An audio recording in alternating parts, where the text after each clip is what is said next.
What's up, Commanders fans? So the question we want to know now is, what do we do with Emmanuel Forbes? Is he going to remain here?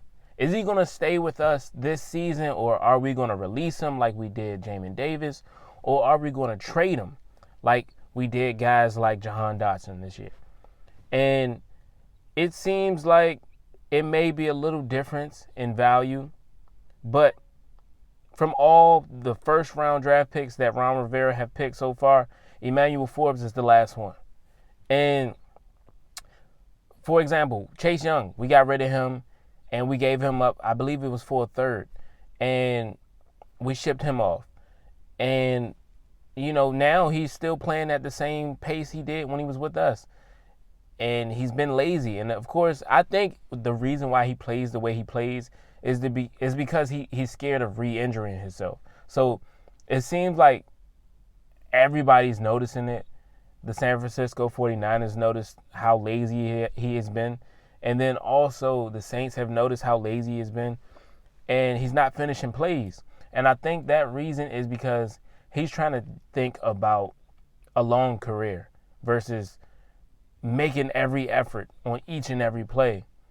And I think that's one thing that plays in the back of his mind. He's like, yo, let me not do too much. And sometimes he just calls the play before the play even over. He just stops. His effort stops. And I think that's one of the reasons why we got rid of him. He hasn't put forth much effort. But I felt like the last season we got rid of him was because of the fact that we were already looking terrible, and we needed some type of. Our new regime came in, right? And Josh Harris bought the team, and he knew that we was trash, and we needed to, one, get rid of Ron Rivera, two, get rid of the staff that we had, Jack Del Rio, and start over. And it was like, you know what? Ron Rivera's been here for a long time now, and it was his fourth year, and we were trying to look forward and move on from him and Dan Snyder. So what other way to set us up than get rid of players that we thought highly of, and they're not playing to that. So, and Montez Sweat is one of those people that played very well, was a great pick. It's just wrong time. And it was time for us to move on, and we needed some type of capital to move on to and have a great season this season. So that's what we did. We got rid of Ron Rivera, Jack Del Rio, and most of the staff. So we're using that, and we're using it to our advantage. And then, Adam Peters, he hasn't missed. He's been doing great. Everybody he's picked this season has been shown to be phenomenal. Of course, they haven't been able to be, besides Mike Sanderstill, he's been nice, phenomenal, bro. Like, there's nothing to question about him. He's so good. He's better than Emmanuel Forbes, right? He's already got an interception. He had one before Emmanuel Forbes had his. He's been locking people down. Of course, he gave up a touchdown or a few, but he's been trying his best. And he's one of those people that can start his first year.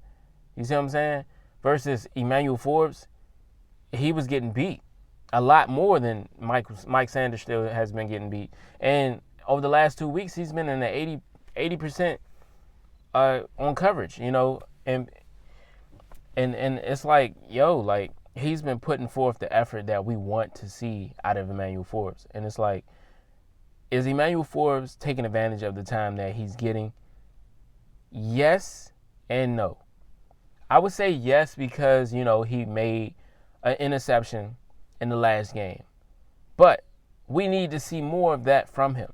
And then over the last few games, he's gotten a pass breakup. But we need to see him do that a lot more and take advantage of the small little bit of time he's getting. And I feel like, did that make him look much better if we decided to trade for him? Trade him to another team? In a way, it shows that this regime is developing him better. Last regime, they put him out there, just fed him to the wolves because they were trying to really save their jobs. And they thought Emmanuel Forbes, by getting the guy that was a ball hawk in college, they thought, okay, he was going to come here and do the same thing. And it's not always that, especially when you don't have a group of people around him to develop him. And college is way different than the NFL. So a lot of guys find that out in their first few games. And he did. And where they should have put him is where he is now. They should have had him play behind someone.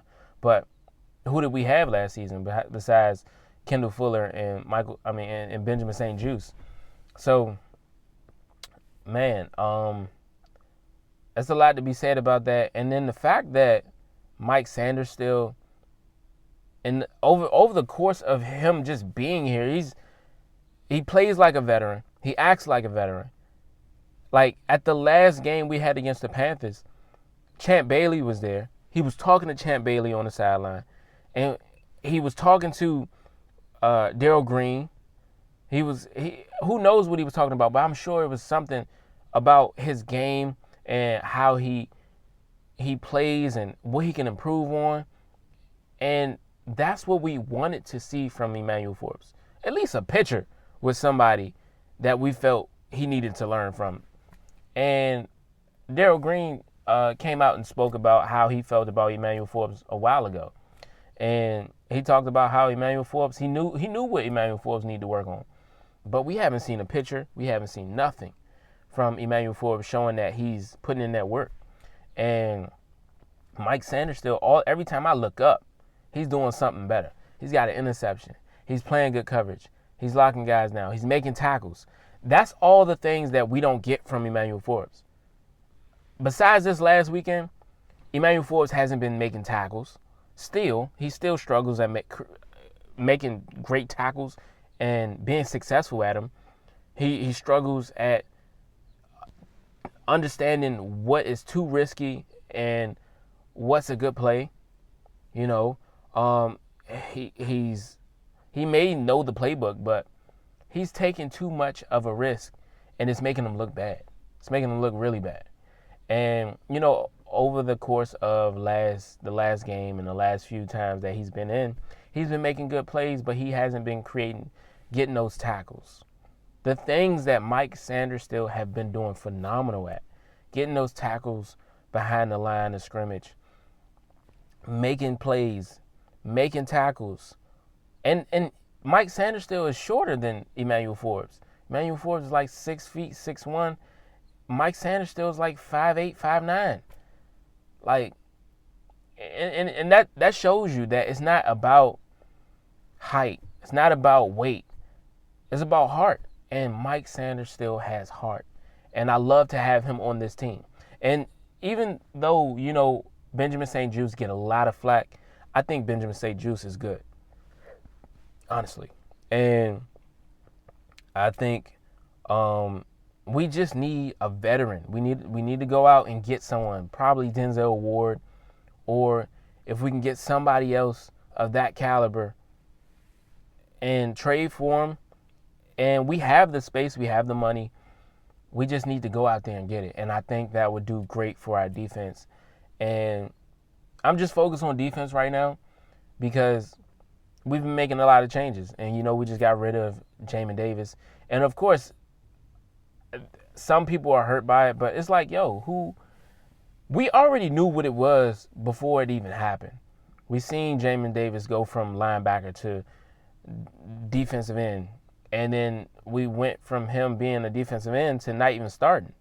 And to not even starting to us even forgetting about him.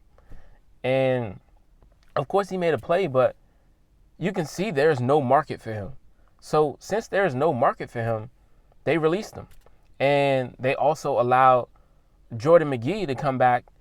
I think I said his name wrong, but they allowed him to have space to get back on the team. So now that he's coming off of IR, they had to make some type of room for somebody, and it had to be him that got cut. So what's going to happen with Emmanuel Forbes? He's showing that he's improving, but is it too late? Because November 5th is the deadline for trades, and who knows what they're going to do with cutting people. So I'm excited to see what happens. I appreciate y'all for watching the video. Let me know what y'all feel about Emmanuel Forbes. Do y'all think, because honestly, Emmanuel Forbes has been doing a great job of just improving. He's been eating, building his weight up, but he still hasn't been tackling. And I don't know if he's at the caliber to start yet, but he still has time to grow. And I'm excited to see where this regime takes him if he stays on the team. Do you think we should trade him? Do you think we should release him? What do you think should happen? But let me know. I'm out.